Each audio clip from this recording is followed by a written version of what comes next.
This is an ABC podcast. Hello and welcome to Soul Search. It's great to be with you on RN. I'm Meredith Lake, and this week, what kind of memory do we need to face an uncertain future? Jewish communities are asking that right now as they celebrate the ancient exodus out of slavery in Egypt. Passover is about redemption, it's about renewal, it's about recommitment.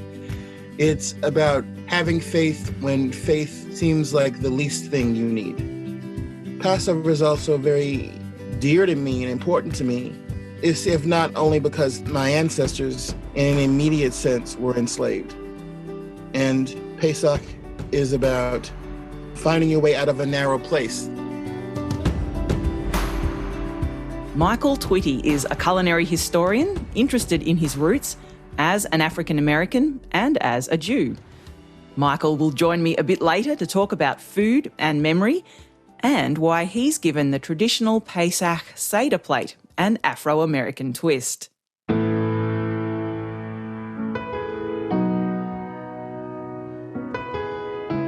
First, though, a philosopher who's worried that the future is vanishing as we speak. Professor Danielle Celermajer leads the Multi-Species Justice Project at the University of Sydney. She lives in a rainforest and she felt the impact there of the bushfires last summer. Danielle's new book is called Summertime, and it's about how we might face up to the climate crisis. Can Jewish traditions of memory and ritual help orient us to the future?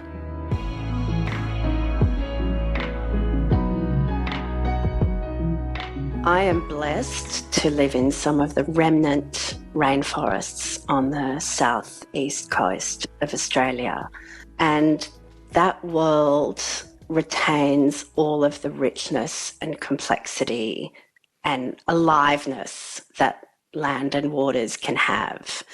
We moved there a little over 5 years ago, and we moved there with an intention to be transformed by living with and in beings other than human. And so now we live with donkeys and horses and pigs and goats and sheep and ducks and kookaburras, echidnas, snakes, wallabies, wombats, soil microbiomes and, trees Quite and, a crowd. and everything that life, or that entanglement of life. And we really do live in it. I spend as much time there as I can because living with those other beings gives one an opportunity to recalibrate what it is to be a human amongst all of these other earth beings, as opposed to the traditional story that we have told ourselves about being exceptional, about being better than, about having the right to dominate. So through living with these other beings, I think you have the privilege to acquire a different experience of yourself amongst others. Danielle, one of the beings that you live in the midst of, you write very beautifully about him in your book. You call him Isaac. I wonder if you could kind of introduce us to him. Oh, thank you. My heart skips a beat when I heard you say that name. So there are two Isaacs. There is one Isaac who is visible to everybody on the land, and there is one Isaac who is probably invisible to most people, but who is very visible to me. The latter Isaac was my grandfather, who was a survivor of the Shoah, of the Holocaust, who came to Australia and very sadly for me died when I was just a teenager. So most of what I know of him are stories and that little bit of experience I had of him.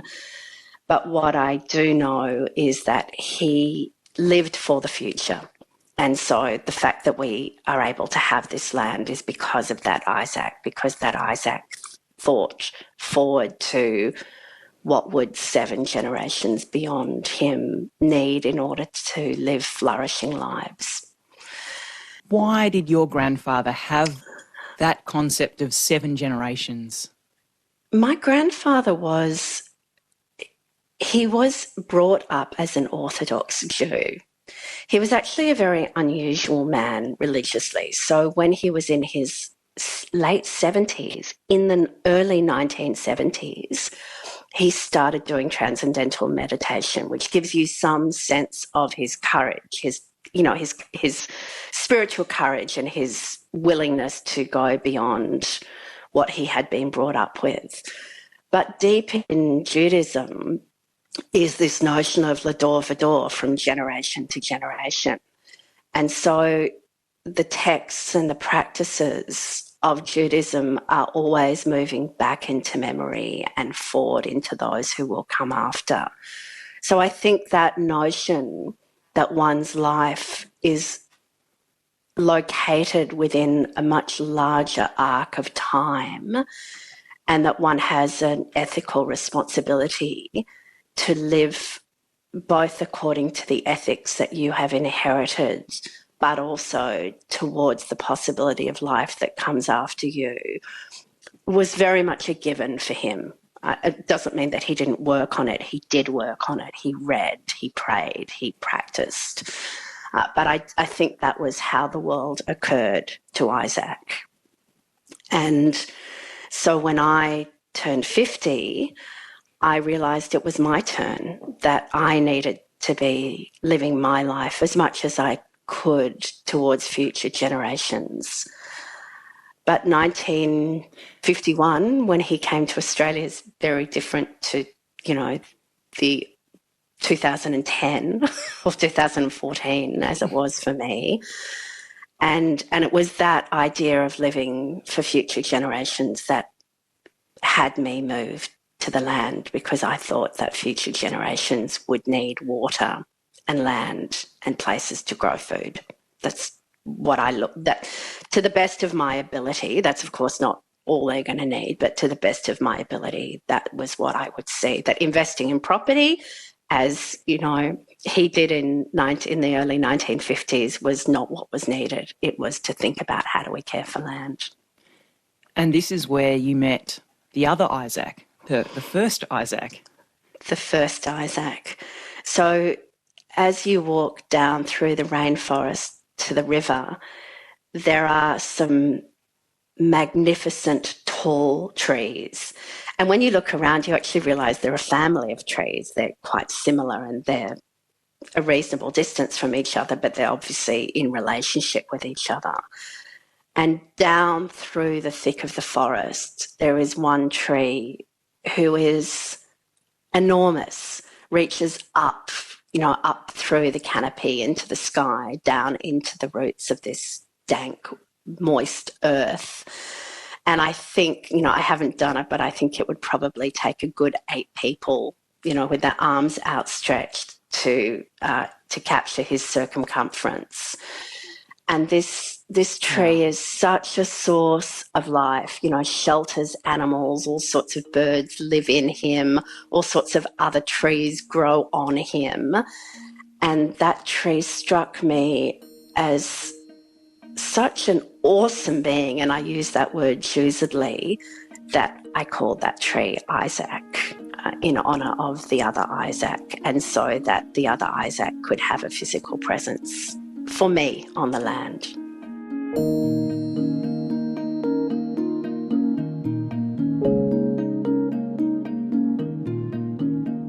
It sounds idyllic, doesn't it? Living among the trees like that in an ancient, awesome rainforest. But in October 2019, Danielle Sellermeyer heard the news that other New South Wales rainforests further to the north had been engulfed in fire. And unusually for rainforests, they were burning. By late December, her sense of safety had started to crumble as the fires encroached on her own home.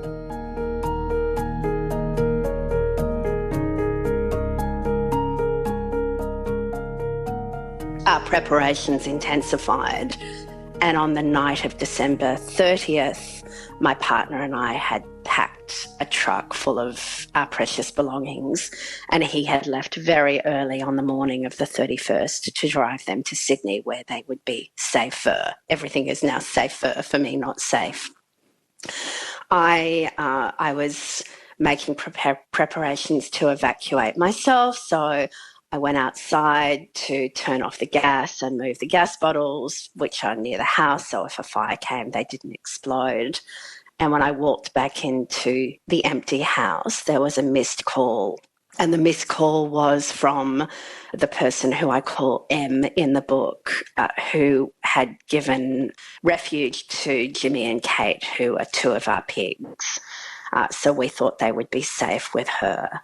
And I called her back and she said, "It's all gone. It's all gone." And then proceeded to tell me that the fire had approached her place from 3 sides and everything was destroyed, and she got out by a hair with her own life, and that Katie was dead. Katie, one of the pigs, her body was there, and we assumed that Jimmy was dead also because the fire, it was a complete conflagration. I then put down the phone and I sat on the empty wooden floors and I screamed in despair of this reality having become so intimate.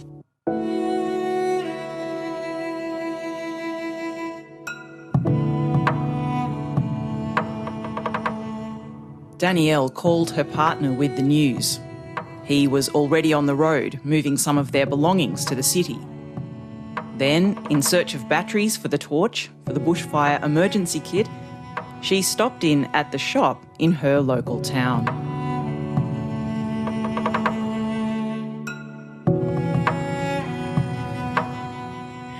I live near a town which is a popular holiday destination, and there were people there who were, eating gelatos on the sidewalk and doing the things that we all do when we're on holidays.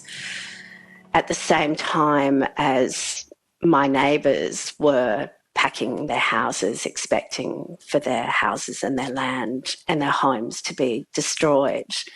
And as I drove home, I drove past the little water hole on the river where people like to stop and swim. And there was a group of people lounging around on their deck chairs with their novels and their glasses of wine. And I walked over and I said, "Do you know what's going on?" And this slightly older gentleman said to me in a rather condescending way that he was perfectly aware of what was going on. And I felt a type of despair at the same time as a rage at this division, this chasm that I saw, that I was experiencing in our country between those for whom the fire catastrophe and by extension the climate catastrophe was upon us, and those for whom it was still so obviously abstract. And I came home, and this may seem bizarre to people hearing what I was going through, I sat down and I wrote, writing being one of the ways that I help myself to come to terms with what seems ungraspable. And I wrote a piece about these two Australias that I was experiencing, really as a plea to the other Australia to say, please don't wait until the fire is upon your door for this to be real for you. Danielle, there are probably people listening to our conversation now who have been through some of what you've experienced in your way. There'll be people listening to us who maybe have been like that group at the waterhole, reading our novels, sipping our wine, looking away because it's hard to look, isn't it? I've been that person too. I'm that person all the time. I mean, there are horrors unfolding in our world all the time. Maybe they're not so geographically proximate to us, but they are happening all the time. And I've been that person who's looked away. I am that person who looks away right now. If we think about what's happening in the Amazon, what's happening to asylum seekers, what's happening to Indigenous peoples all around the world, we all have some type of balance between looking away and not looking away. So I think it's really important to recognise that that split goes right down all of us.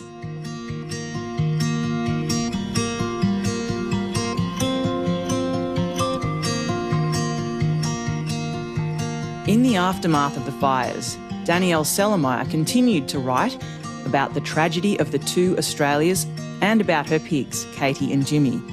You can actually find those essays on the ABC Religion and Ethics website, but they were the seed of something more, her new book, Summertime. It's a reflection on our vanishing future, which seems to me to simmer with a distinctly Jewish wisdom. I'm Meredith Lake, and Danielle is my guest today on Soul Search, and I just have to know what happened to that magnificent tree that she described before, the one she named Isaac. Did it survive those fires? I find it very difficult to talk about the fact that the fire didn't come to our land. So when the fire crossed the river just to the south of us, which we knew it would, and that was when we were directly threatened because there's just bushland between us and the river, the wind then turned from being an easterly to being a westerly, which meant that the fire blew away from us to the west. And when I found that out, and I only found that out the next morning because we had evacuated and it was difficult to get information, there was a simultaneous sense of relief for the beings to whom I am connected directly, and just enormous grief for all of the other beings who had been killed that night and would be in the days that followed. So there was no sense that this was a good thing that happened. Our luck, and it was pure luck, was someone else's devastation. And because the fires were so extensive and so many beings were affected, I don't believe that anyone whose home was spared was left with a sense of, oh, isn't that a great thing? I think we were all left with the collective loss, even if our little piece of homeness was saved. Danielle, we know now that perhaps 3 billion animals of one kind or another were wiped out in that summer of bushfire. I read just last week that another 13 species, and this isn't necessarily connected to those fires, but generally another 13 species of Australian animals have recently been added to the world's extinction lists. Australia is a graveyard for whole species. In world terms, more mammals reach the end of the road as a species here than anywhere else. And we've just lived through this summer of mass death. At the same time, it's such an abstract thing. How have you found words for that or faced that, as it's part of it at least has occurred in your own neighbourhood, on the properties of your own neighbours? How do we acknowledge that? I have grappled with this question of scale because on the one hand, it is critically important that we have numbers like 3 billion to give us a sense of the gargantuan nature of the destruction and the killing that's going on. And at the same time, and this is something that, a lot of people have spoken about and done brilliant work in relation to the figure of 6 million in relation to Jews who were killed in the Shoah, is that those figures can be quite harmful in the way in which they contribute to abstraction. And abstraction is a great enemy of comprehension, that for us to comprehend what is happening in an embodied, visceral, affective, as well as intellectual way, we need a type of immediacy, which is the work of storytelling. And so in my own writing, what I've tried to do is to move back and forth between the immediacy of the particular, the viscerality of the particular, and the necessary abstractness of these gargantuan numbers like 3 billion, so that those numbers begin to have some sort of felt meaning for us. You know, there's a wonderful line that I heard about the Shoah, that it's not that 6 million people were killed, it's that one person was killed, and that happened 6 million times. And so there's, I think, an ethical imperative to come close to each one of those. And we can't possibly do it, right? It would take, I say in the book, I did a quick calculation, if you spent just 10 seconds contemplating the lives of each of those 3 billion, it would take 950 years. That's just this summer in this country and these fires. But even if we do it for a few moments to try and make present to us one life and then one life and then one life, and then make this imaginative leap towards 3 billion, I think we start to get some lived sense of what it means. And hopefully that transforms us and our sense of this mattering to us. And I wonder about the role of emotion, needing to feel the death of the one rather than abstract the death of the millions and the billions. What do we do with our emotions? You've mentioned your own rage, your own anger. There's obviously love mixed up here too. Mm-hmm. What do you think the place of emotion is in, at first, acknowledging the scope, the seriousness of what we're talking about, and of beginning to live rightly in light of it? Well, one of the stories of modernity that we have told ourselves, Western modernity, is that we have these different parts of us. We have our reason, our intellect, and then we have our emotion, as if they exist in different locations, as if they run on parallel streams, and even more deleteriously, that to the extent that we are present to our emotions, that interferes with our reason. Now, already Spinoza in the 16th century argued against that position, but more recently, people like Damasio, the neuroscientist, have shown that actually we can't even make decisions if we don't have emotions.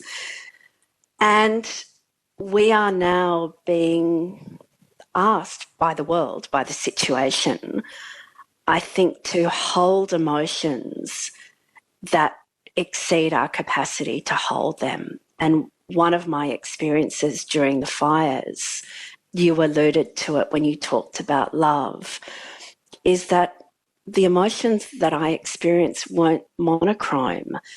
I didn't experience grief and then rage and then love. I experienced grief, rage, love. And there's no word for that. And yet it was that type of weaving of what we have previously named as separate emotions that was the truth of my experience. And unless it seems very obvious to me that unless we develop some more emotional muscle, and we need to help each other with that.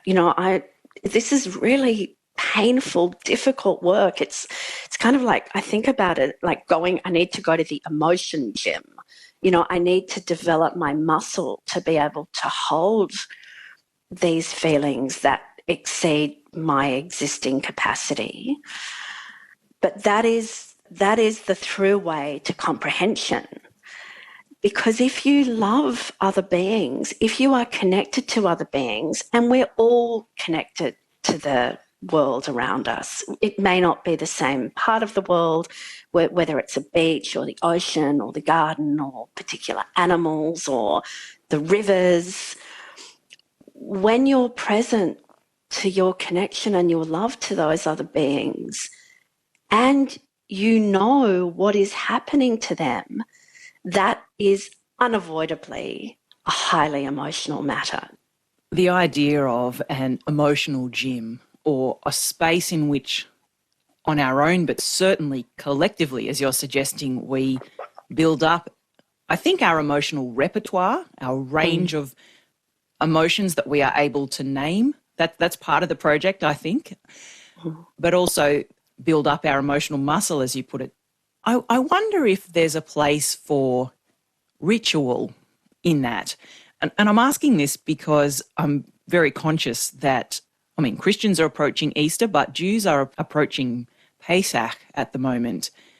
Can something like the recollection of the Exodus from slavery in Egypt, with all the ritual, but also the emotional narrative that comes with that, can that be a kind of emotional gym, at least for those who participate in it? I see ritual as critically important to this work. And if one looks at the Passover Seder, at the Pesach Seder, there's so much intelligence in it. So, firstly, there is the admonition that on the night of the Seder, you're not reading about slavery and Exodus. You are returning to the reality or to the truth of slavery and Exodus. And you are asked to find a first-person way into that. But it's not just the storytelling.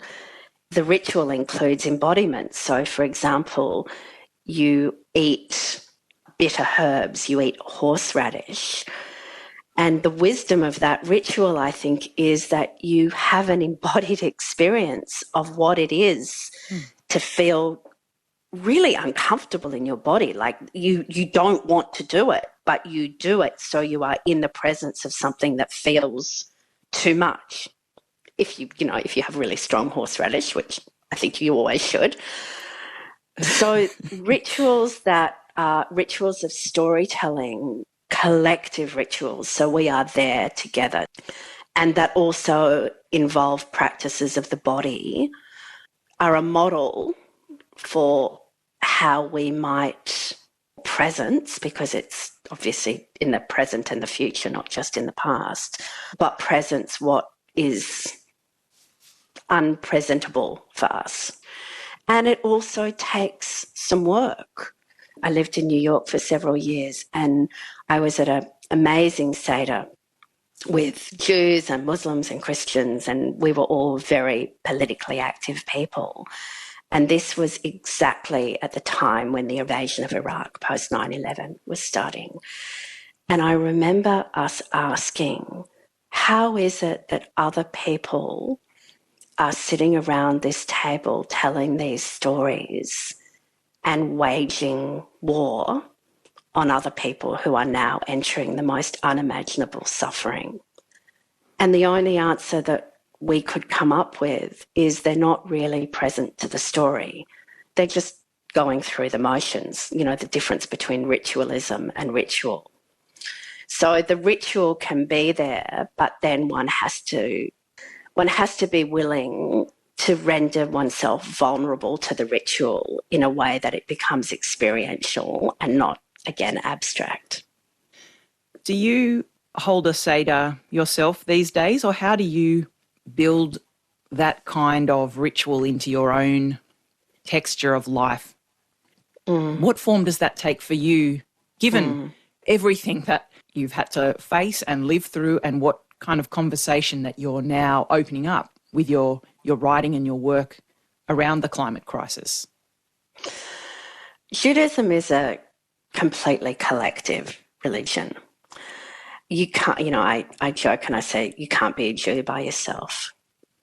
And literally you can't even say the prayers unless you have the presence of 10 people. And when I moved back to Australia, I left the community that I felt a living part of. I left a community that saw ritual as living and always needing to be infused with new life, new intention, recontextualized into the present. What I came home to was my family. And so now my Seders, for example, are with my family. And that's what they hold. They hold connection to family. But they're not the place where I do this other work that ritual might do. And I'm at peace with that because my family matters to me. And at the same time, the possibilities of ritual are still held out for me as something that I aspire to live towards. So, for example, this is about Yom Kippur, the Day of Atonement, not Passover. But I no longer go to synagogue on Yom Kippur. I spend the day on the land, and I spend the day very quiet, and I spend the day in communion with the land to the extent that I can. And the way that I have come to that is Yom Kippur is a day for, some of the listeners will know, some won't, where we are asked to be like the angels. So we don't eat, we don't drink, we wear white, we don't have sex, we don't do anything that is about being an embodied human being. It's as if you have 25 hours to put a pause on who you have been up to that point and enter deeply into the possibility of becoming otherwise. And so I see this place where I live as the temple, the holy place in which I can do that, because there is just a constant invitation to recognize my own finitude, my own stupidity, my own arrogance. And that's really not beating myself up. Like, what a gift to be able to see that. Thank God. But it really is. There is often something very humbling about these rituals. They put you in your place. Absolutely. Part of their wisdom. Yes, because we can own, if we think that we are our own guides, then it's going to be a pretty limited life. It's going to be a pretty limited journey. And that's how I understand God is this constant reminder of our own finitude, but the possibility of leaning into infinity. But it means being open to what one is not, or what one is not yet, and never will be completely. Being present to one's own limitations. You said earlier, Danielle, that Judaism was always moving back into memory and forward into the future. What's the work of memory that we might do now, given the crises that still surround us? So there's a really beautiful Jewish teaching that in the two pockets of one's coat, in each pocket one has a scrap of paper, and on one scrap of paper is written, "I am but the dust of the earth." And on the other scrap of paper in the other pocket is written, "The whole world was made for me." I am the center of my own experience, this subject who can experience wonder and infinitude. And that a human life requires walking between those two truths. Again, I find the physicality of that really helpful, that both of these things are true. And the latter you have to be a bit careful of. It's not a type of liberal, grandiose story, I'm the center of the universe, but we are a site of experience. So I love that challenge to always be walking on this bridge between those two and reminded of both of them. And that is part of the work of memory. And the other work of, there are so many answers to your question, but I think one of the other pieces of work of memory is that we too will be gone.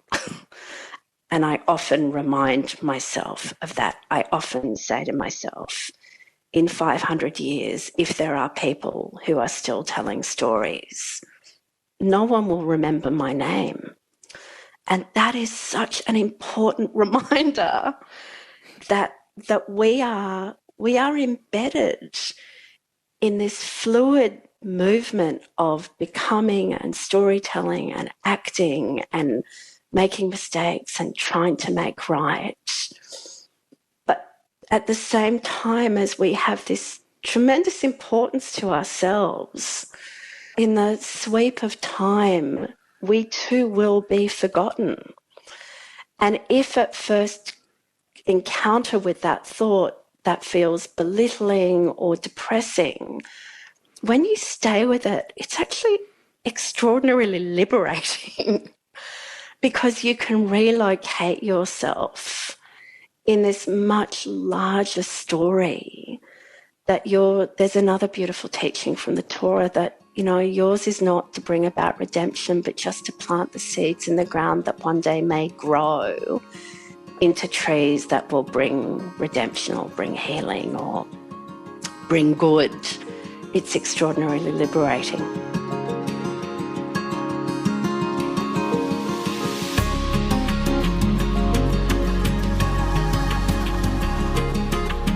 Well, I bet it's no accident that the image there is an earthy one, planting seeds for the future as a picture of wise living.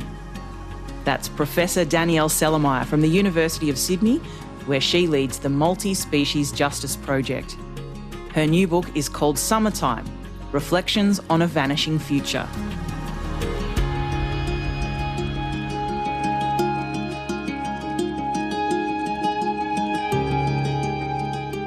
I'm Meredith Lake, with you for Soul Search on RN and via podcast, wherever you like to listen.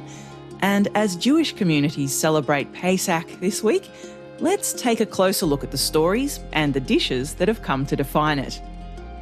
Michael Twitty is an educator and a culinary historian from Washington, DC, and he has a very personal interest in how Jewish food and black food have crisscrossed each other through history. He joins me over Zoom from the US to explain what Pesach means to him.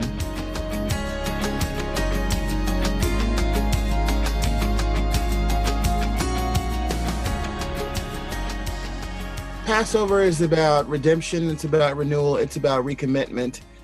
It's about having faith when faith seems like the least thing you need. Passover is also very dear to me and important to me, if not only because my ancestors, in an immediate sense, were enslaved. And Pesach is about finding your way out of a narrow place. The word Mitzrayim in Hebrew means a narrow place, as in like the land clinging to the Nile, but also a place of constraint, a place of bondage. I mean, my great-great-grandfather actually witnessed the emancipation in Virginia. To remind your listeners who don't know, Appomattox was where the American Civil War ended by surrender of the Confederacy of the Union in Virginia. And he was about 15 years old, and he was enslaved. And he accompanied his older brother and their slaveholder. And they did not live very far from Appomattox Courthouse, which, of course, back then was all rural. My great-great-grandfather saw General Lee and saw General Grant. That day that he left enslavement was also, that night was the eve of Passover 1865. And was that a story you inherited growing up, Michael? And with that connection even to Pesach? No, this story was told and written down, and it was something that I uncovered in my research. And I got a whole bunch of notes and family tree stuff from one of the elders who had collected those narratives on that particular part of my family. It was my father's mother's side. But no, and I think that's the most important part, actually. Part of this is about recovery, not just tradition. And I realized that in Jewish tradition, there's a lot of primacy put on things staying the same or being passed down. But I've always been thrilled as an outlier of recovery and rescue. And I think it's so important that we value that, because more and more and more and more, not less and less, people are going to have to do some work and put in a process to reclaim and recover as opposed to just inherit. You say those kinds of things often in relation to food, Michael. It's food that brings all that together at Pesach as well, the Seder meal. The meal that recalls and even recreates the story of the exodus out of slavery in Egypt. I wonder if you could talk a bit about that meal, and particularly your idea of it as an edible Torah. Yes, it's a text. It's a form of amplifying text, written text. The Seder plate's very interesting because it's not a product of the first Exodus, but it's a product of the diaspora after two exiles. It layered history and symbolism because, of course, the Pesach of the Torah is simply tell the story, eat the unleavened bread, and eat the roasted lamb, and tell your children on that day about all the miracles. There's no text, there's no script. It's just you do what you need to do. And the other part is that by the time the Haggadah and the Seder plate and all that stuff is alive and present, Jews are now also an urban people. Jews are now in a more cosmopolitan world, birthed by Hellenism, shepherded by the Roman Empire, and then even after that, dispersed into the rise and fall of empires and kingdoms around the Eastern Hemisphere. And so the Seder plate is a useful tool to engage youth, to tell a story. A tool to tell a story. The Seder plate is a ritual dish with 6 foods symbolising the story of Passover. But for Michael Twitty, the Seder plate is also where his Jewishness and his African-Americanness mix.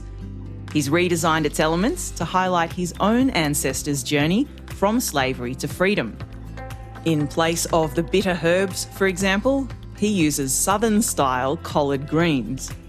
And in place of the traditional matzah, the unleavened bread that harks back to the exodus of the Jews from Egypt, Michael uses an ash cake made of white corn.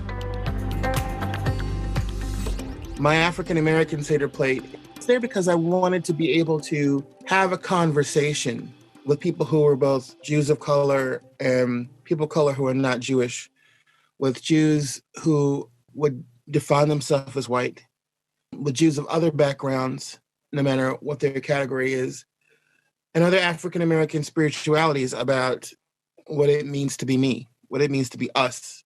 I think people think that they're like 10 Black Jews, and that's insulting. It's insulting because it's complicated by people's attitudes towards race. That's the part that makes me go, well, you know, guys, this really isn't a joke.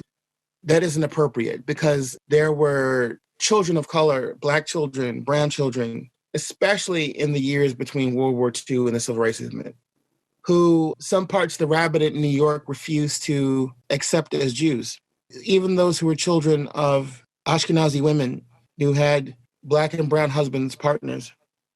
And so, you know, when people say, there's only so many of you, I go, well, there could have been more of us had people not had hard hearts. But apart from that, I use it as a tool to talk about the intersections of the history. For example, the chicken bone is there for the Zroah. The Zroah is the lamb shank bone, and the chicken bone is a symbol of the Great Migration. The collard green is the maror. The hazeret is the sharper spice. And the hazeret is typically horseradish, but I use red pepper, partly because the Wolof of Senegal have a saying, the truth is a hot pepper.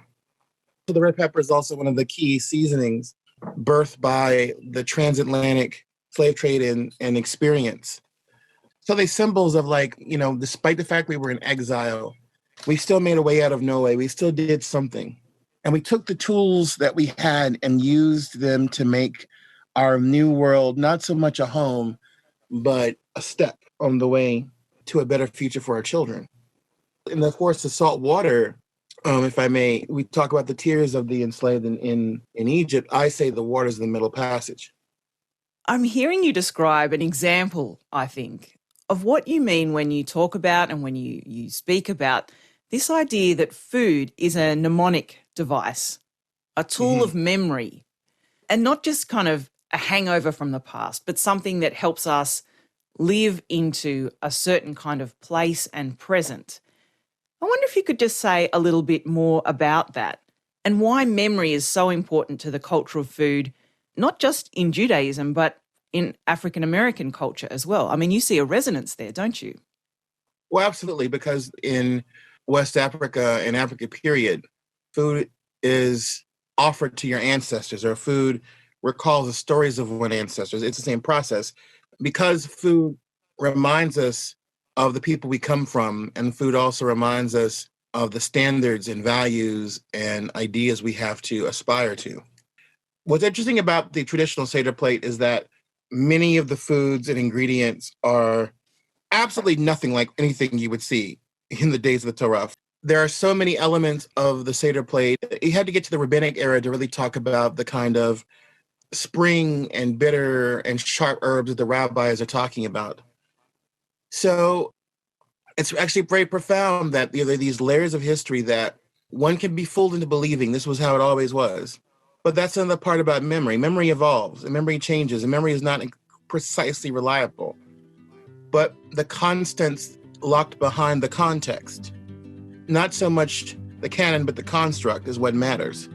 And it's just one more piece of material culture that helps us reveal our inner spiritual selves.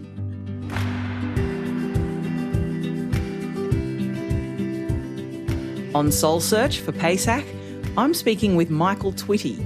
He's an African-American Jewish culinary historian from Washington, D.C. For Michael, food is about story. It's about identity, even politics. So I want to hear about the kitchen that he grew up in. I remember in my grandmother's kitchen in D.C., and this big house we lived in, and I sat in that corner by the back door, and I would watch her cook, and it seemed expansive to me, huge. But it really wasn't. I was just little. My grandfather would come in through the front door, the neighbors to the front door. My uncle, they'd be working on cars in the garden. And so there was this flow of energy and people, adults sitting at the table talking. I mean, I didn't have a lot of kids around me. And so that made a big difference in how I expressed myself, how I thought about myself. I came out in the kitchen to my mom when I was 16. The kitchen stopped being just a sanctuary. I did a lot of writing in the kitchen, pre-laptop, on writing pads, even on store bags. In African-American culture, the kitchen is more than just a cooking space. It's a discussion space. It's where people do their hair. It's where people play card games. It's where people pray. It's where people dance. It's a multifunctional space. And if people are Afro-Caribbean or they're Afro-Latin or African immigrant, they'll say pretty much the same things. It's a hearth, and a hearth is a heart. That's why that space is there. But, I'm using that energy to write about what the kitchen means to LGBT people and the ways in which, particularly for ethnic people, it is that kind of space of just sanctuary and also self-revelation. We've been talking about food and memory.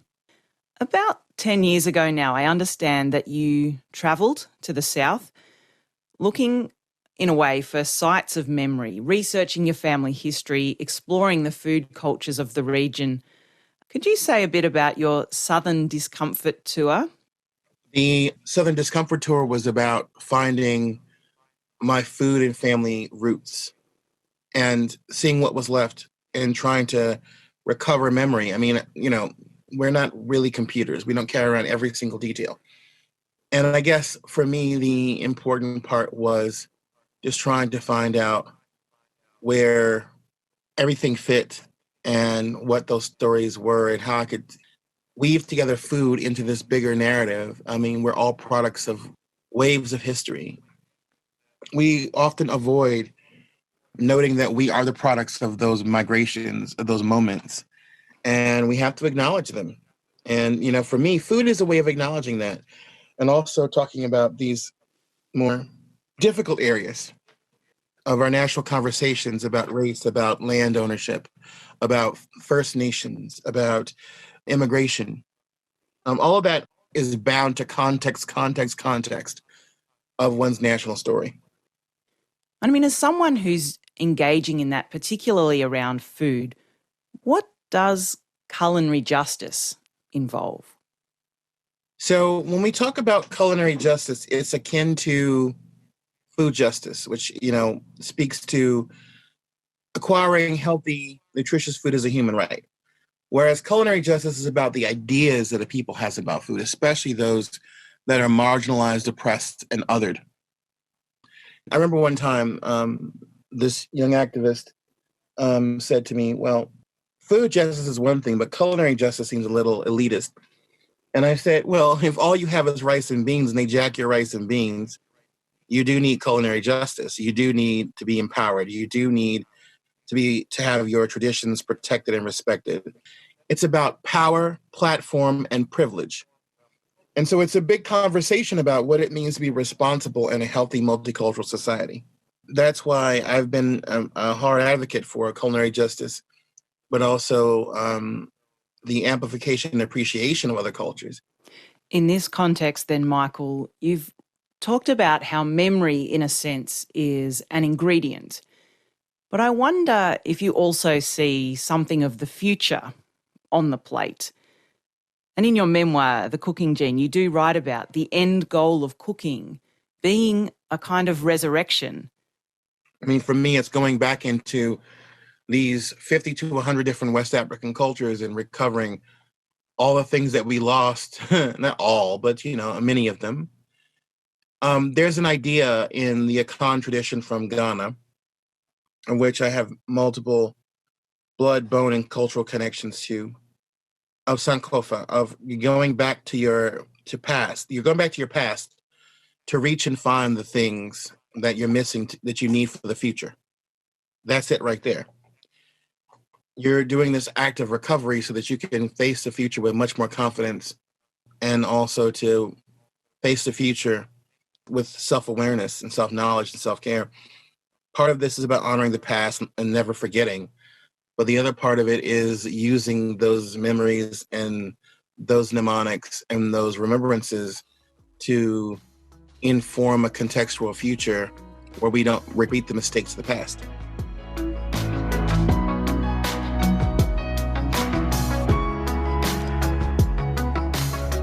Michael Twitty, an Afro-American Jewish culinary historian based in Washington, D.C., and the author of an award-winning book called The Cooking Gene.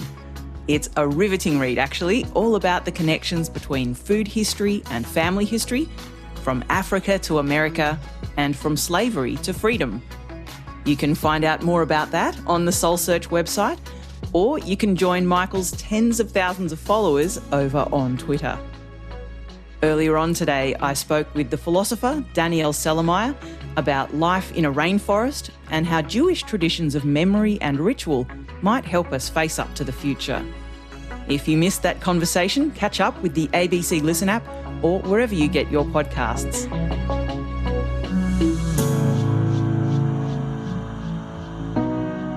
Next time on the show, a special program for Easter with the renowned contemporary painter Makoto Fujimura. He joins me to talk about making art as a discipline of awareness and as a way of living into divine grace. It's an extraordinary conversation. You won't want to miss it. For now, though, thanks to Isabella Tropiano for sound engineering and to Soul Search producer Mariam Shahab. Mariam has produced this show from its very beginning, but we're saying goodbye to her for now as she takes parental leave. Congratulations, Mariam, and all our very best wishes to you from everyone at ABC Religion and Ethics. As for me, I'm Meredith Lake, and you can join me this Good Friday morning for a special edition of RN Breakfast, and of course every week for Soul Search, anytime by podcast and right here on RN.